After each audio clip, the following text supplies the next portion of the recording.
Maxwell House, the coffee that's always good to the last drop, brings you Wendy Warren and the news. Hello, folks. This is Wendy Warren with news reports from the women's world.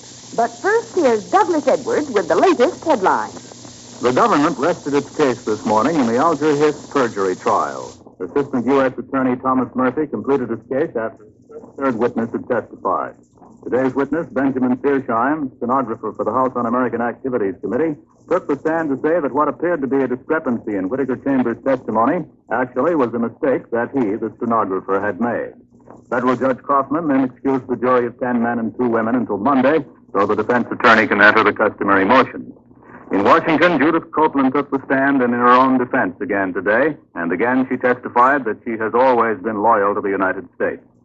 On Capitol Hill, Chairman John Rankin of the House Veterans Committee says his group will probably take up a multi-billion-dollar bonus bill for veterans of World War II. Rankin says the so-called adjusted compensation plan should solve many veteran problems. More statistics from the Labor Department. It reports an employment slump in manufacturing industries. Between mid-April and mid-May, employment fell 320,000. However, it's considered mostly seasonal. In Pittsburgh, Steel Union President Phil Murray says he's determined to get U.S. Steel to discuss pensions. The company has turned down a demand for $150 a month in pensions, but Murray says the union and the company will bargain on the point before the negotiations are over. In Paris, the foreign ministers are still deadlocked over a working arrangement for Germany and a peace treaty for Austria. Apparently, the major stumbling block is Russia's refusal to guarantee the West free access to Berlin. The church-state conflict in Czechoslovakia has risen to a new climax. Archbishop Joseph Berayan, head of the Roman Catholic Church there, is virtually a prisoner of the government. Czechoslovak communist police is standing guard at the Archbishop's palace gate. Secret police have seized church records. Archbishop Berayan is one of communism's bitterest enemies. And now, Wendy, what's the news today for the ladies? Well, Doug, the dean of Sweetbriar College, Dr. Mary Eli Lyman, will become one of the first women ever to hold a full professorship in an American theological school when the 1950 academic year begins. Dr. Lyman has been elected as the very first woman faculty member of Union Theological Seminary in Manhattan, New York. Fall fashion preview shows that pockets of all kinds and sizes will be a leading feature in Milady's wardrobe. Fall collections show pockets not only for daytime, but evening clothes as well. When a gunman entered the Pontiac, Michigan home of Mrs. M. Russell Coyle yesterday and demanded money, this quick-witted housewife handed the bandit a ham sandwich instead. He was so surprised he gulped it down and fled. And now here's Bill Slugg with a word for you. You know, even the most easygoing person won't tolerate a cup of poor coffee, and there's really no need to. Not when you can enjoy all the flavor-packed goodness of Maxwell House coffee for just a fraction of a penny more per cup than the lowest-priced coffee sold. Rich, vigorous flavor, mellow, smooth goodness in every cup. That's Maxwell House. And you can credit the masterful blending skill of Maxwell House experts for this famous good-to-the-last-drop flavor. They draw on more than half a century's experience in the art of combining choice Latin American coffees. Premium coffees chosen for their mellowness, richness, vigor, and full body. Then, thanks to Radiant Roast, this superb Maxwell House blend is developed to full strength and perfection. No wonder Maxwell House coffee is so completely satisfying that it's preferred over all brands at any price. Next time, ask your grocer for Maxwell House, the coffee that's always good to the last drop.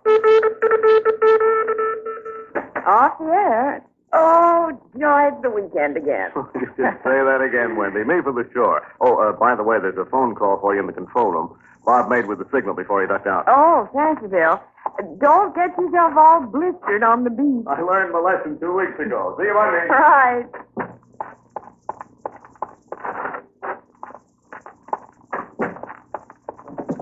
Hello? Miss Warren, Speaking. this is Hugo.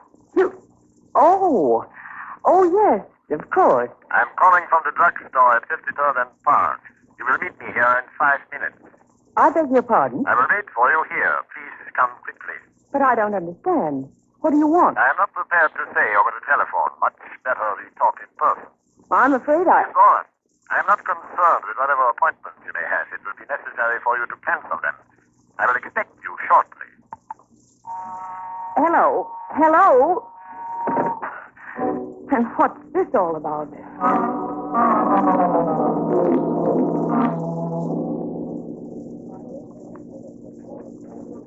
Good afternoon. You are very prompt. I haven't much time. Would you mind explaining why you wanted to see me? There is someone who can explain better than I. Mademoiselle Martin is expecting you. Why didn't she call me herself? It was not convenient. She will make her own explanations, I'm sure. I have the car waiting outside. Shall we go? The car ride is brief and made in silence. Wendy steals a glance at the bland, inscrutable face beside her. The face she has reason to believe of a murderer. And yet she's not frightened. There's an air of unreality to their meeting. New York City, a little past high noon, and the bright sun with people and taxis and buses and all the bustle of metropolitan life around. 15 minutes later, they stand outside Madeline Marcin's hotel suite, and Madeline herself opens the door to them. Come in, Wendy. Thank you, Madeline. I hope I may now dispense with my escort. Hugo is more than an escort. He is a bodyguard, an errand boy. In short, the perfect butler. Oh, Hugo? I don't understand. Oh, you will understand everything in good time. Oh, please sit down. Did you enjoy the weekend at Swanhaven? It ended rather abruptly. Yes, I was sorry for that, but Hugo explained to you that we were called back to town unexpectedly. You and your fiancé stayed away so long that Sunday afternoon we could not wait. I hope it did not spoil your visit. No. Since then, I have not been in touch with you, though I hear you on the radio. You have a charming voice. You sound the sort of person people would give their confidence, their trust. Thank you. May I have a cigarette, Hugo? Here you are. Thank you. As I say, I have not been in touch. I have waited for you to call me, but you did not. I've been very busy at the office. Yes, we know. We are so interested, are we not, Hugo? There is one thing that interests us exceedingly. I am sure you'll be able to explain it to our complete satisfaction, Wendy. And that is? A curious coincidence, shall we call it. Though Hugo does not think it is a coincidence at all. He thinks it is a natural sequence of events. It worries us, rather. Madeline, I wish you'd come out into the open and say what's on your mind. You are very American. You do not like intrigue. You're blunt, straight from the shoulder. I see no reason to be otherwise. Yes? How is it, then, that the Manhattan Gazette, the paper for which you work, employs a private detective to investigate the Murtaugh case? A private detective who happens to be, you see, a close friend to you. Why? Come, surely there's some simple reason it should happen this way. I don't know what you mean. It's true. I've known Rusty Doyle for years, and he and I have worked on cases together in the past. But the paper didn't hire him particularly for this. He was hired by the trustees of Braemar University. We know that. It was to be a private investigation. And then one of the trustees called in the police. That's right. But Rusty was still in a position to follow the case. So he offered his services to the Gazette, as he's done before on other news stories. You did not, by any chance, tip him off to this because he is your friend, Miss Warren? No, I did not. How are we to be sure of that? Is it so important? You know very well how important it is. Hush, Hugo. There's no purpose in bullying Wendy. She resents it, and rightly so. Wendy and I are friends. There's a much simpler way by which she can prove her good faith. Wendy, this friend of yours, the private detective Doyle is his name? Yes. During the course of this investigation, he will confer with you at the office? Not necessarily. But if you showed interest, if you asked him from point to point? Yes. That is what you will do. Whatever he finds out, you will pass on to us, to Hugo and myself. The eternal triangle. The police, Mr. Doyle, and ourselves. Amusing, isn't it? No. I wouldn't call it amusing. Just the same, you will not fail us. Will you, Wendy? I can't Answer that now. You'll have to give me time. I'm afraid that is impossible. You see, already you are indebted to us. We took you into our confidence. We made you one of our charmed circle. So now, of course, you must offer some tangible expression of your appreciation. Hugo agrees with me, don't you, Hugo? I not only agree, I am very insistent. Miss Warren has no alternative. You must admit, Wendy, that considerable time has gone by, and you have shown no cooperation. What did you expect me to do? Hugo gave you my message that afternoon. I expected information from you. Surely you did not misunderstand. You're not a naive person. May I remind you that membership in our select little group is an exacting honor. And once you have been elected one of us, there is no drawing back. Jamais. No drawing back. Ever again.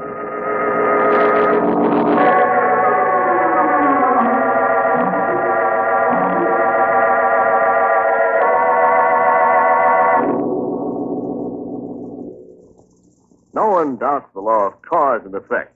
That means, of course, there must be a good reason behind this fact. More people buy and enjoy Maxwell House than any other brand of coffee at any price. Well, the cause of this overwhelming preference is that famous good to the last drop Maxwell House flavor. You see, Maxwell House is a superb blend of these carefully selected Latin American coffees. Manizales for mellowness, Medellins for richness, Bucaramangas for full body, and still other fine coffees for vigor. Then comes radiant roasting to bring out the full flavor of every bean. And not a bit of that extra flavor is lost. Thanks to vacuum packing, Maxwell House comes to you fresh as the hour it left the roasting oven. Not just days fresh, but roaster fresh. Yet full-bodied roaster fresh Maxwell House costs but a fraction of a penny more per cup than the lowest priced coffee sold. So much more for so little more. No wonder it's America's favorite brand of coffee. So, friends, treat your family and yourself to the very best in coffee drinking pleasures. Next time you're shopping for coffee, ask for Maxwell House. Always good to the last drop.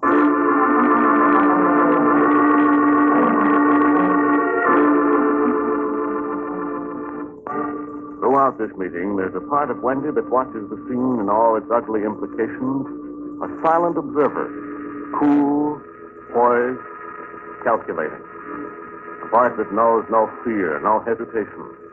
That knows if she betrays the slightest weakness now, the cause for which she and Anton are fighting will be irrevocably lost.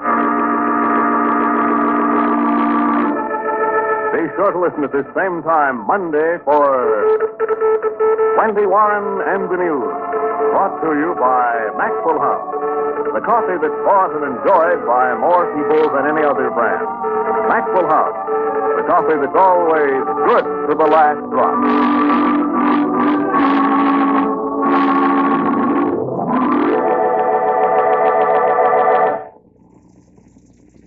Coconut, Baker's coconut, coconut for sale, delicious Baker's coconut. It's the Coconut Man with that wonderful Baker's coconut to make good candies even better. Add tender, delicious Baker's coconut to your fudge, Finucci, or fondant. You'll have a treat that family and guests will love. Grand in cupcakes and cookies, too. So make good treats better with Baker's Coconut. Be sure to listen again Monday for Wendy Warren and the News. This is CBS, the Columbia Broadcasting System.